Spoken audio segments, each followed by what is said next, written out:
અમદાવાદ ખાતે મનોરંજન ક્ષેત્રે જાણીતી સંસ્થા સિતારા દ્વારા લાલો ફિલ્મ મેકર્સનું વિશેષ સન્માન કરાયું। આ પ્રસંગે લાલો ફિલ્મની ટીમને 100 કરોડનો ઐતિહાસિક આંકડો પાર કરવા બદલ વધાવી દેવામાં આવ્યા હતા। આ તકે એક મોટી જાહેરાત પણ કરવામાં આવી છે કે લાલો ફિલ્મ આગામી 9 જાન્યુઆરીએ હિન્દી ભાષામાં પણ રિલીઝ થશે। સિતારાના સ્થાપક પ્રદીપ શર્મા અને રાહુલ નેહરાએ જણાવ્યું હતું કે જામ ખંભાળિયા સહિતના કેન્દ્રો પર ફિલ્મે તમામ રેકોર્ડ તોડ્યા છે। સિતારા સંસ્થા આગામી 12 થી 18 મહિનામાં ગુજરાતમાં 25 નવી સ્ક્રીન શરૂ કરવા જઈ રહી છે।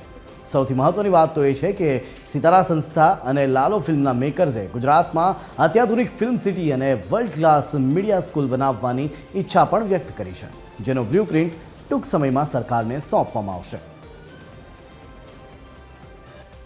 फिल्म सिटी है, मौका मिला यहाँ गवर्नमेंट से तो हम बनाएंगे और उसके अंदर सबसे बड़ी चीज होगी कि it will be a green film city.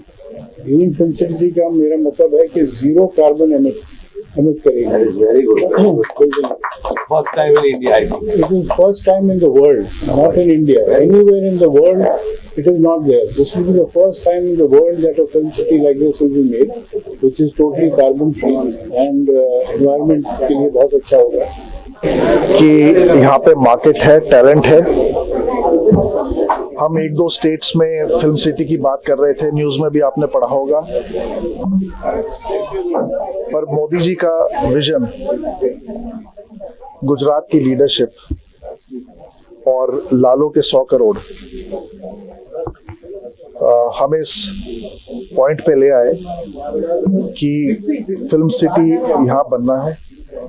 अब उसमें पार्टिसिपेट करेंगे, उसका ब्लूप्रिंट तैयार है। ब्लूप्रिंट में जो मैंने पहले कहा कि 50 से 150 एकड़ की जगह होनी चाहिए। 3-4 फेज में वो बनना चाहिए। एक फेज में एजुकेशन का पार्ट, एक फेज में आउटडोर का पार्ट, एक फेज में इंडोर का पार्ट, एक फेज में ताकि ये बैक ऑफिस रहे। अगर नेटफ्लिक्स, अमेजोन वगैरह को VFX करना है तो उनको यहाँ पे आके करवाना चाहिए।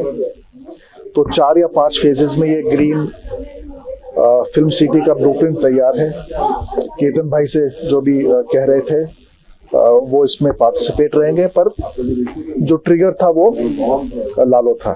એક કીધું ને એક આંકડો એક ખાલી બતાવવા માટે લોકોને કે ભાઈ 100 કરોડ થયા કે પણ કેટલા લોકોએ જોઈ બહુ ઇમ્પોર્ટન્ટ છે। ઘણા બધા લોકોએ આ ફિલ્મ જોઈ છે અને અમારું હજુ એવું છે કે 6 કરોડ ગુજરાતીઓમાંથી લગભગ 60-65 લાખ લોકોએ ફિલ્મ જોઈ છે। એટલે હજી ફિલ્મ આમ ઘણા બધા લોકોને બાકી છે। એવું છે કે હજી લોકો સુધી પહોંચે એની માટે સિતારા સિનેમા જેવું સિનેમા કે લોકો સુધી હજી સ્ક્રીન આવે તો લોકો સુધી પહોંચશે અને ગુજરાતી સિનેમા પહેલેથી જ અવ્વલ નંબર ઉપર છે। આ તો નાના મોટા કે ને કે ઓલું હોય ને છોકરું થોડું જેમ જેમ મોટું થતું જાય એમ ઓલું થતું જાય એમ ક્યાંક ને ક્યાંક અત્યારે હવે કદાચ 100 કરોડ થયા એટલે એક નોંધ લેવાની, પણ ઘણી એવી ફિલ્મો હતી કે જેણે ગુજરાતને પ્રાઉડ ફીલ કરાવ્યું હતું, જેમ કે હેલારોએ નેશનલ એવોર્ડ જીત્યો હતો। પણ હવે એવું છે કે એવી ફિલ્મો વારા ઘડીએ વર્ષે 25-30-40 ફિલ્મો બનશે કે બનતી રહેશે હવે એમ કે એક બધાને પુશઅપ મળી ગયું કે ભાઈ ફિલ્મ બનાવી શકીએ એમ। એટલે ગુજરાતી સિનેમાનો સુવર્ણકાળ ચાલુ થઈ ગયો છે અને ભગવાન કૃષ્ણ એની હુંડી સ્વીકારવા આવ્યા Gujarati cinema. That is the main.